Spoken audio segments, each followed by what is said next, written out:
Hello guys, this is the first video of 1DDP series. इस video में हम ये क्वेश्चन डिस्कस करेंगे, maximum sum without adjacents. So इस क्वेश्चन में we are given with an array of size n and we have to calculate the maximum sum of a subsequence such that no two numbers in the sequence should be adjacent in the input array. पहले तो हम देखते हैं subsequence का मतलब क्या है। For example हमारे पास एक एरे है, तो इसके सब्सीक्वेंस क्या क्या हो सकते हैं। इसका एक सब्सीक्वेंस हो सकता है 1,2, एक हो सकता है 1,3, एक हो सकता है 2,3, ऐसे बहुत सारे बनेंगे। 2 की पावर n साइज़ है। तो सब्सीक्वेंस क्या होता है, उसमें मान लो हमने ये एलिमेंट ले लिया, तो इसके बाद हम इसके आगे वाले एलिमेंट्स में से कोई ले सकते हैं। जैसे कि इसमें 2,3 हम ऐसे नहीं ले सकते 2,1। इसमें ये ऑर्डर जो हो रहा है वो डिफरेंट ऑर्डर आ रहा है, तो ऑर्डर हमेशा सेम होना चाहिए। जिस ऑर्डर में एरे में एलिमेंट्स अपीयर हो रहे हैं उसी ऑर्डर में सब्सीक्वेंस में होने चाहिए। ठीक है, ओके। नाउ हम इस क्वेश्चन को समझते हैं इस एग्जांपल से। तो हमें मैक्सिमम सम फाइंड आउट करना है, बट हम कोई भी दो एलिमेंट्स एडजेसेंट्स नहीं ले सकते। ठीक है, तो मान लो हमने 3 ले लिया, देन हम ये 2 नहीं ले सकते, देन हम 7 ले सकते हैं, पर ये 10 नहीं ले सकते। तो इस केस में आंसर आएगा 3 + 7 10। सिमिलरली हमने ये 3 ले लिया, ये भी स्किप कर दिया, ये भी स्किप कर दिया, पर हमने ये 10 ले लिया, तो इस केस में आंसर आएगा 13। ऐसे बहुत सारे केसेस बनेंगे, पर हम ये देखेंगे कि मैक्सिमम सम इसी केस में आ रहा है जो कि 13 है, इसलिए हम आंसर आउटपुट कर रहे हैं 13। अब हम इस एग्जाम्पल पे आते हैं। इस एग्जाम्पल में भी बहुत सारे केसेस बनेंगे। लाइक हमने 5 ले लिया, 5 स्किप कर दिया ये वाला, फिर 10 ले लिया, ये स्किप कर दिया, ये भी स्किप कर दिया, और ये 5 ले लिया, तो इस केस में आंसर आ रहा है 20।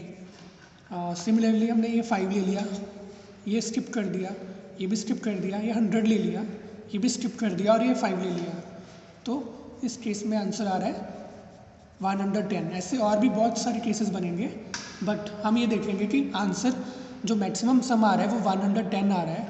ठीक है, तो हमें आउटपुट करेंगे 110।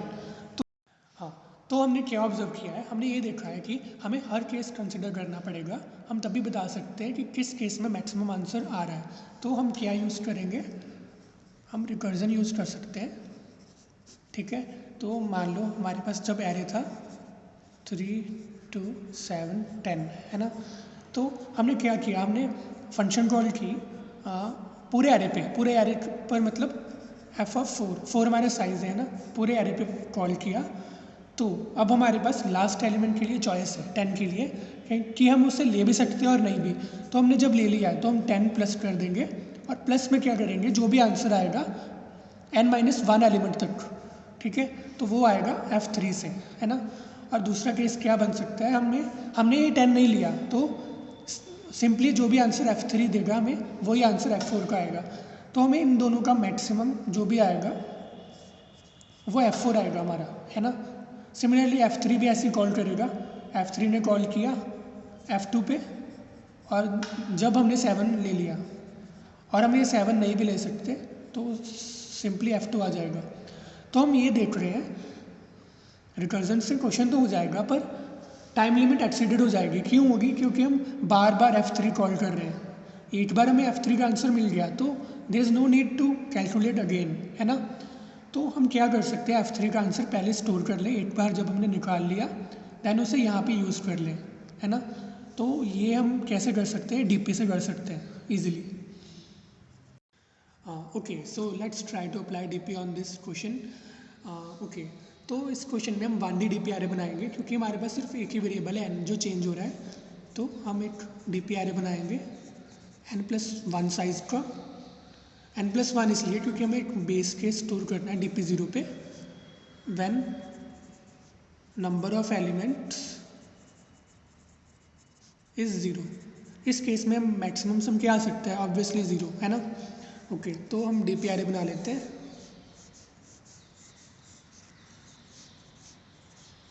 ठीक है, ये DP है हमारा, और ये इंडेक्सेस जो हैं ये एक्चुअली एरे के साइज़ है ना। आई साइज ऑफ एरे है, ठीक है। और जब साइज ऑफ एरे आई है तो लास्ट एलिमेंट क्या होगा, when size is I obviously it will array i-1 है ना। ओके और इसका आंसर किसमें पड़ा होगा, इसका आंसर पड़ा होगा dp i में, है ना, सही है। अब dp 0 पे 0 है, dp 1 भी हमें फिल करना है। dp 1 मतलब जब साइज ऑफ एरे 1 है, मतलब सिर्फ हमारे पास 3 प्रेजेंट है, 3 प्रेजेंट है तो मैक्सिमम सम हम सिर्फ 3 ले सकते हैं, इसलिए यहाँ 3 आएगा, है ना। So now let's calculate the value of dp2। dp2 calculate करना है हमें with the help of these 2 values, with the help of previous values, है ना। ऐसे ही करते हैं हम dp में। तो हम dp2 निकालेंगे। इस केस में हम लास्ट एलिमेंट ले भी सकते हैं और नहीं भी। dp2 में हमारे पास कौन कौन से एलिमेंट्स प्रेजेंट हैं अभी, 3 और 2 बस। तो हम ये 2 ले भी सकते हैं और नहीं भी। 2 के लिए 2 चॉइसेस हैं, अगर ले लिया तो 2 प्लस हो जाएगा किस में, अगर 2 ले लिया तो हम ये 3 नहीं ले सकते, पर हम पीछे वाले सारे ले सकते हैं, है ना। पीछे वाला आंसर किस में पड़ा होगा, देखो यहाँ तक आंसर पड़ा है dpi में, यहाँ तक आंसर पड़ा है dpi-1 में, और यहाँ तक आंसर पड़ा है dpi-2 में। तो यहाँ पे आएगा dpi-2 जो कि है dpi i हमारा 2 है तो i-2 0 होगा, dp 0, और वो हमारे पास पहले से पड़ा है 0, तो यहाँ पे 2 + 0 है 2। और जब हमने ये 2 नहीं लिया तो हम क्या कर सकते हैं, हम ये 3 ले सकते हैं। और मतलब यहाँ तक जो भी आंसर है हमारा वही इस केस में आंसर है, और वो है किस में स्टोर होगा, वो dpi-1 में, हाँ मतलब dp1 में, वो भी हमारे पास पहले ही पड़ा है 3 में, ठीक है। तो फाइनली हम इन दोनों केसेस का मैक्सिमम जो भी होगा वो हम dp2 में स्टोर कर देंगे, ठीक है। और इन दोनों का मैक्सिमम है 3, तो यहाँ 3 आ गया। सिमिलरली dp3, ठीक है।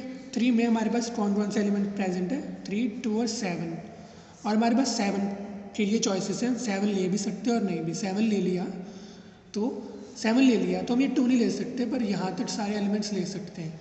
तो यहाँ तक dp3 में आंसर पड़ा है, यहाँ तक dp2 में पड़ा है, और यहाँ तक dp1 में, तो यहाँ पे dp1 प्लस हो गया, और जो कि हमारा है 3, ठीक है। अब हम इस 7 को नहीं भी ले सकते, अगर इसे नहीं लिया तो हमारे पास जो आंसर यहाँ तक पड़ा है वही आंसर इस केस में है, और वो आंसर है dp, यहाँ पे dp3 है और यहाँ पे dp2 है, तो ये आंसर मिलेगा dp2 से, जो कि हमारे पास 3 है। और फाइनली हम इन दोनों का मैक्सिमम dp3 में स्टोर कर देंगे, और वो है 10। नाउ dp4 भी इसी वे से आएगा, और dp4 का आंसर आएगा 13। So okay, now let's try to formalise what we have done. Generally अगर हमें dpi निकालना है इस क्वेश्चन में, तो हम 2 केसेस ले रहे हैं, है ना, 2 केसेस ले रहे हैं और उनका मैक्सिमम ले रहे हैं, ठीक है। एक केस में हम लास्ट एलिमेंट ले रहे हैं ना, तो वो एरे i-1 से आएगा, जैसे कि मैंने पहले बताया, और उसमें हम प्लस कर रहे हैं dpi-2, है ना। और दूसरे केस में हम लास्ट एलिमेंट नहीं ले रहे, पर उसके जस्ट पीछे तक जो भी आंसर था वही इस केस में आंसर है, और वो आता है dpi-1 से। तो ये फॉर्मूला है हमारा, जिससे हम पूरा dp एरे फिल करेंगे, और ये कोड है इस क्वेश्चन का, ठीक है। इसमें हमें एक एरे मिल रहा है, उसका साइज़ मिल रहा है, हमने ये dp एरे बनाया, 2 वैल्यूज़ हमने खुद फिल की, ये हमने लूप लगाया बाकी वैल्यूज़ के लिए, और इस फॉर्मूला की हेल्प से हमने बाकी वैल्यूज़ फिल कर ली, और लास्ट में हमने dpn रिटर्न कर दिया।